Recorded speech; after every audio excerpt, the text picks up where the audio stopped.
इसमें बेटा जो नेक्स्ट आपका है, इसमें इसको थोड़ा सा ध्यान से देख लेंगे जो पिछला अभी किया हमने। कर्ल के बेटा 3 कंपोनेंट्स हैं, along X, along Y, along Z. इनकी वैल्यूज़ को देख लेंगे, आगे हम इसमें ये इस्तेमाल करेंगे। नाउ ये आपके पास आई क्रॉस प्रोडक्ट करने के बाद, ठीक है। नेक्स्ट इज रिलेशन बिटवीन, अब ये बेटा वही हमने बेटा 3 चीज़ें बार बार मैं आपको रिपीट कर रहा हूँ। First is gradient, second is divergence, third is curl. और इन तीनों की डेफिनेशन और इन तीनों की फिजिकल सिग्निफिकेंस ये हमने की है। और यहाँ पर भी हम कर्ल की डेफिनेशन और कर्ल हमने क्या है वो बता दिया मैंने आपको। नाउ कहता है the physical significance of a curl of vector field. इसको relation between curl and line integral भी बोलते हैं बेटा, क्योंकि एग्ज़ाम में जो क्वेश्चन है वो इस तरीके से भी आ जाता है कई बार। तो कहता है कंसिडर ए इनफाइनाइट, मतलब स्मॉल प्लेन ऑफ, बहुत थोड़ा इनफाइनाइट का मतलब आपका छोटा plane, approach to zero you can say, of area as enclosed by a closed path A B C D which forms its boundaries. ये बेटा यहाँ पर इसने बनाया है इसको, इसकी जो फिगर है कहते ये आपका एरिया है। और एरिया बेटा कैसे बना है, एरिया ध्यान रखना, ये लाइन जो है वो क्या होगी, एनक्लोज्ड होगी, बंद होगी। कहाँ से शुरू हुई बेटा, ए टू बी।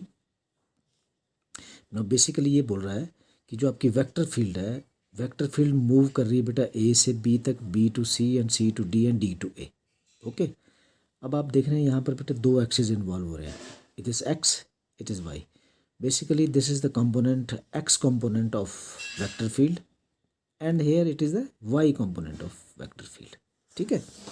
अब यहाँ पर कहता है let A be the vector field along the boundary of this, boundary ध्यान रखना मेरा। कहता मान लो ए की जो वेक्टर बाउंड्री मीन्स ये आपकी बाउंड्री पे है। कहता है let delta X and delta Y be the sides of the closed path, ये ना डेल्टा एक्स और डेल्टा वाई इसकी वैल्यू है बेटा, ठीक है। क्योंकि ये पैरेलल है तो ये भी उतना ही होगा, डायरेक्शन उसकी रिवर्स है वो बात अलग है, मीन्स मैग्नीट्यूड विल सेम। कहता है हेयर, कहता है द क्लोज पाथ एंड, कहता है A x and A y, A x and A y the x and y component, और इस फील्ड के 2 कंपोनेंट्स हैं अलोंग एक्स अलोंग वाई, क्योंकि 2 ही इन्वॉल्व हो रहे हैं, जेड तो इसमें इन्वॉल्व ही नहीं हो रहा, ठीक है। कहता है अब यहाँ पर इसको बेटा थोड़ा ध्यान से देखेंगे। अब ये बेसिकली हम निकाल रहे हैं यहाँ पर एवरेज वैल्यू। एवरेज क्यों निकाल रहे हैं, क्योंकि बाउंड्री पे तो वो है ऑलरेडी ए एक्स। अब ये जो आपकी वेक्टर फील्ड एक्स, जो एक्स कंपोनेंट है ए एक्स जो है वो मूव कर रही है बेटा यहाँ से यहाँ, यहाँ से यहाँ, यहाँ से यहाँ, यहाँ। सिमिलरली ए वाई भी मूव करेगी बेटा। तो यहाँ पर कहता है जब ए से बी तक ट्रेवल किया, मतलब किसने, वेक्टर फील्ड जब यहाँ से यहाँ तक गई, तो वैल्यू जो आपकी ए एक्स तो ऑलरेडी है यहाँ पर, उसके बाद एडिशन हो रहा है बेटा यहाँ, एंड एडिशन इज दिस, इसको बोलते हैं एवरेज। ये टोटल आपका है एवरेज वैल्यू। तो ये फार्मूला है बेटा इसका, एवरेज वैल्यू निकालिए जब आपकी vector field A it will along A to B. Now similarly बेटा अब फिर ध्यान रखना, अब यही फील्ड आपकी कहाँ से इधर गई तभी सी टू डी पहुँचेगी। तो ये जो इसने ट्रेवल किया ये किसके अलोंग है बेटा, अलोंग वाई एक्सिस। तो यहाँ पर कहता है द एवरेज वैल्यू, अगेन फिर ध्यान रखना मैं वैल्यू सिर्फ एवरेज वैल्यू निकाल रहे हैं बेटा, A B and C D. C D और ए बी में फ़र्क क्या है कि जब सी डी में जब ट्रैवल करेगी फील्ड तो वो ऑलरेडी इस लाइन को भी क्रॉस करना पड़ेगा उसको, ओके। इसका इट मीन्स यहाँ पर वाई एक्सिस में इन्वॉल्व है। तो ये आपकी एवरेज वैल्यू बेटा है इसमें, कहाँ, सी से डी तक, that is A X plus del A X, del X delta X over 2। बेटा ये तो यहाँ तक तो ऑलरेडी ये वैल्यू थी, इसके अलावा यहाँ से जो यहाँ तक जो वैल्यू आपकी ऐड हुई वो प्लस क्या है, किसके अलोंग है बेटा, along Y axis. But field कौन सी बेटा, ए एक्स, एक्स कंपोनेंट है, ध्यान रखना जरा। तो ये इसको हमने डिफरेंशिएट किया विद रिस्पेक्ट टू वाई, क्योंकि this direction is along Y. तो ये आपके पास I curly A x curly Y, या डेल ए एक्स जो आप बोल जैसे भी समझ सकते हैं। तो curly A x curly Y delta Y, delta Y ये बेटा, ये वाली डेल्टा एक्स ये और डेल्टा वाई ये। अब यहाँ पर बेटा इसने इंटीग्रेशन की है, ये तो वैल्यू आ गई ना।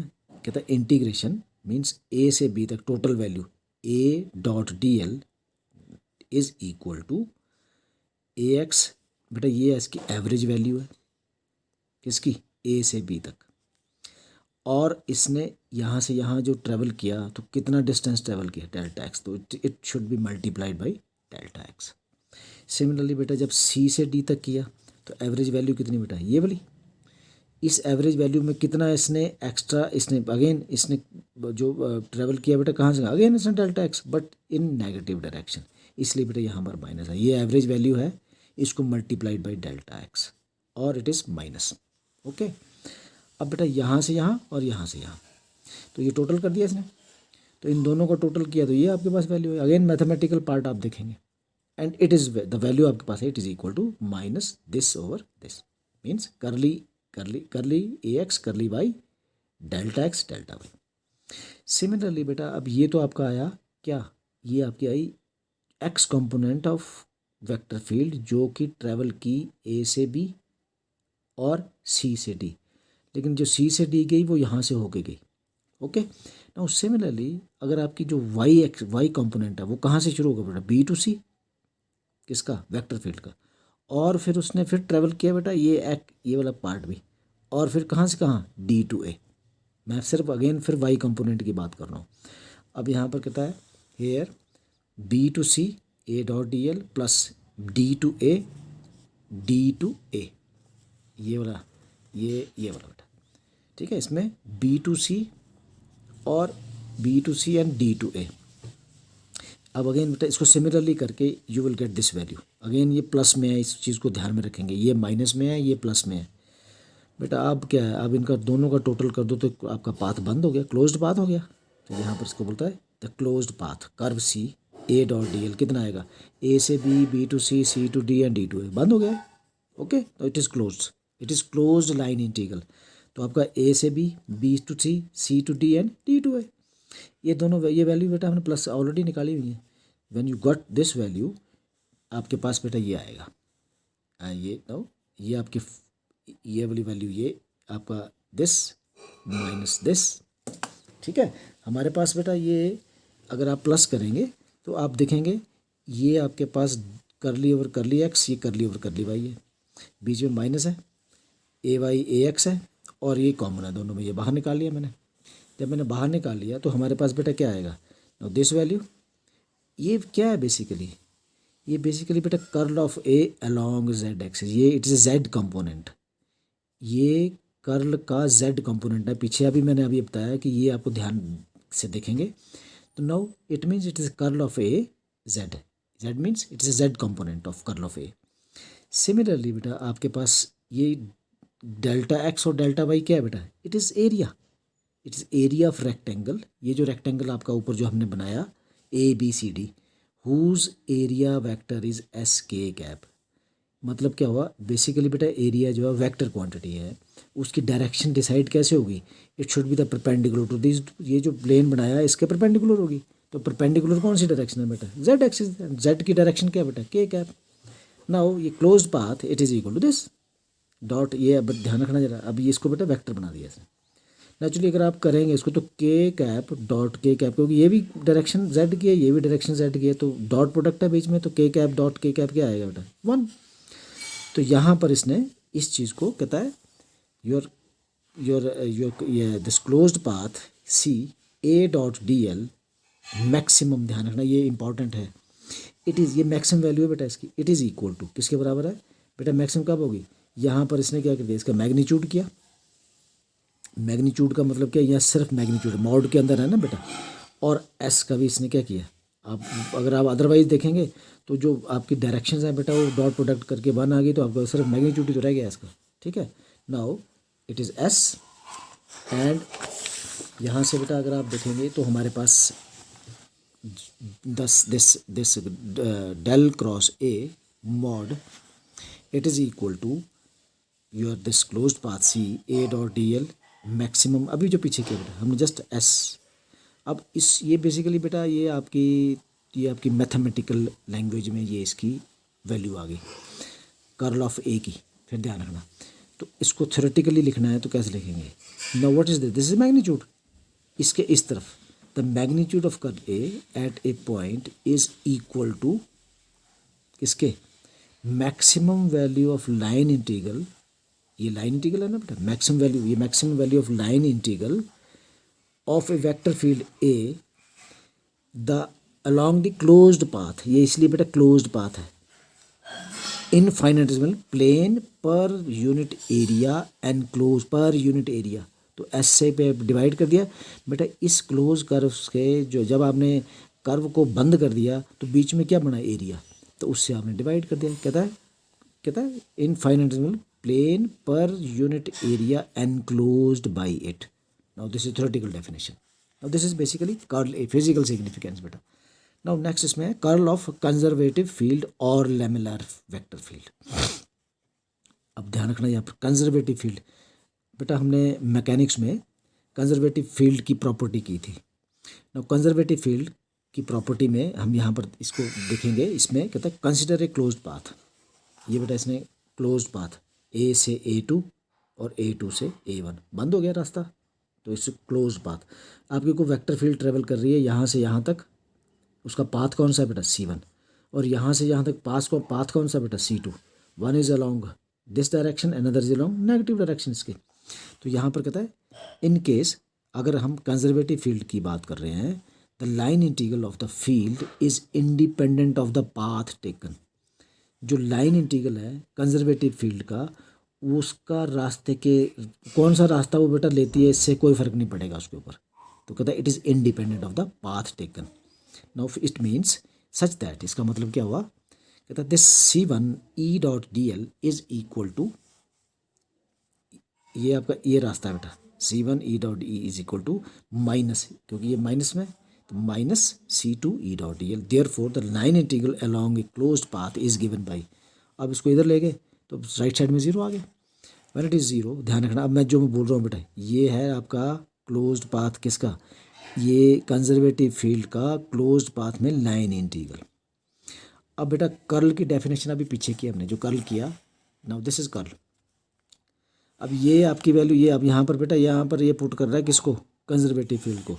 तो यहाँ पर curl of E is the vector field, but ये वेक्टर फील्ड कौन सी है, conservative field. It is equal to this closed C E dot DL maximum over S, but ये बेटा क्या है, this is equal to zero. When it is equal to zero, तो curl of E is equal to zero.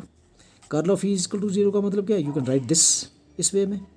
अब ये important है, इसका मतलब ये हुआ, कहता है conservative fields are non curl, right side में जीरो है ना, तो इसका मतलब क्या है, they are also called irrotational fields. बेटा एग्जाम में कई बार इस तरीके से क्वेश्चन पूछे जाते हैं। इन बेटा prove that the conservative fields are irrotational, तो ये आपका आर्टिकल बनेगा। Now in other word, a vector field, again a vector field whose curl is zero is called irrotational. Irrotational मतलब वो रोटेट नहीं करती है, रोटेशन में नहीं होगी कभी भी, वो इररोटेशनल होगी। ऑन अदर हैंड, दूसरी तरफ उसका उल्टा देखेंगे, a vector field whose curl is not zero, ध्यान रखना जरा, तो इसका मतलब क्या है, वो फील्ड कौन सी है, they are rotational field. Okay, तो ये जो आर्टिकल है ये हमारा इससे रिलेटेड है बेटा, कर्ल के साथ, ठीक है। अब इसमें अगेन जो एग्जांपल्स हैं बेटा, इसको आप साथ साथ करते हैं। अब इसके बाद जो बहुत इंपॉर्टेंट थ्योरम्स हैं बेटा, 3 थ्योरम्स हैं बेटा इसमें, जो कि जो पीछे भी हमने किया अभी तक इस चैप्टर में, उससे ही बेटा ये सारी चीज़ें रिलेटेड है। नॉर्मली एग्जाम्स में ये कॉमनली आती हैं, आमतौर पर आती हैं बेटा। Now first is Gauss divergence theorem, again ध्यान रखना, it is A Gauss divergence theorem, very important. Now ये बेटा थ्योरेटिकल डेफिनेशन है इसकी, अगेन जो पीछे किया है बेटा उसी का यूज़ कर रहे हैं। क्या बोल रहा है, अकॉर्डिंग टू दिस थ्योरम, ये इसकी डेफिनेशन है बेटा, theoretical definition. The surface integral किया ना हमने, the surface integral of a vector field A over a closed surface. बेटा फिर ध्यान रखना, आप एक एक शब्द पे ध्यान रखेंगे। ओवर ए क्लोज्ड सरफेस, कहता है इस ए फील्ड का ये चल रही है क्लोज सरफेस में, जिसका surface integral is equal to, दूसरा पार्ट आ गया बेटा दूसरी तरफ का, इज ये वाला, ये मैं बता रहा हूँ, इज इक्वल टू इस तरफ the volume integral of the divergence of, इसी फील्ड का divergence of vector field over the volume we enclosed by the closed surface. बेटा अब फिर मैं आपको बता रहा हूँ, अगर लाइन को बंद कर देते हैं तो बीच में बनता है सरफेस, अगर सरफेसेस को बंद कर देते हैं तो बीच में क्या बनेगा बेटा, वॉल्यूम। जैसे आप रूम में बैठे हैं तो बीच में क्या करें, आपकी दीवारें, ठीक है, ऊपर छत है, नीचे आप ये बेसिकली आपके क्या है, दे सरफेसेस। तो इन सरफेस को जैसे आपने बंद किया तो बीच में क्या क्रिएट हुआ, वॉल्यूम।